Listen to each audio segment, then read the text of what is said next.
আপনি কি জানেন একটা ছেলে মেসেঞ্জারে একটা মেয়েকে বলল হ্যালো, মেয়েটা বলল হেলসি। ছেলেটা বলল কি অবস্থা, মেয়েটা উত্তর দিল কঠিন তরল বায়বীয়, আটার বস্তা ময়দার বস্তা সব মিলিয়ে টান টান অবস্থা। ছেলেটি বলল ও আচ্ছা, কিসে পড়েন? মেয়েটা উত্তর দিল টেবিল চেয়ারে। ছেলেটা আবার বলল কোন ক্লাসে পড়েন? মেয়েটা বলল একতলার ডান পাশের ক্লাসটায়। ছেলেটা বলল কি করেন এখন? মেয়েটা উত্তর দিল টিভিতে বসে সোফা দেখতেছি। ছেলেটা আবারও বলল ডিনার হয়েছে? মেয়েটা উত্তর দিল আম্মুই জানে। ছেলেটা বলল আপনার বাসা কোথায়? মেয়েটা বলল আকাশের নিচে মাটির উপরে। ছেলে বলল আপনার বাসায় যাব কি করে?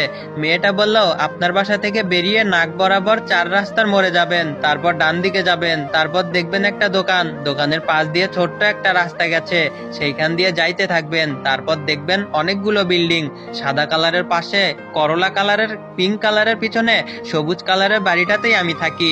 ছেলেটা তখন বলল থাক বোন, আর কোনদিন আপনাকে মেসেজ দিয়ে বিরক্ত করব না।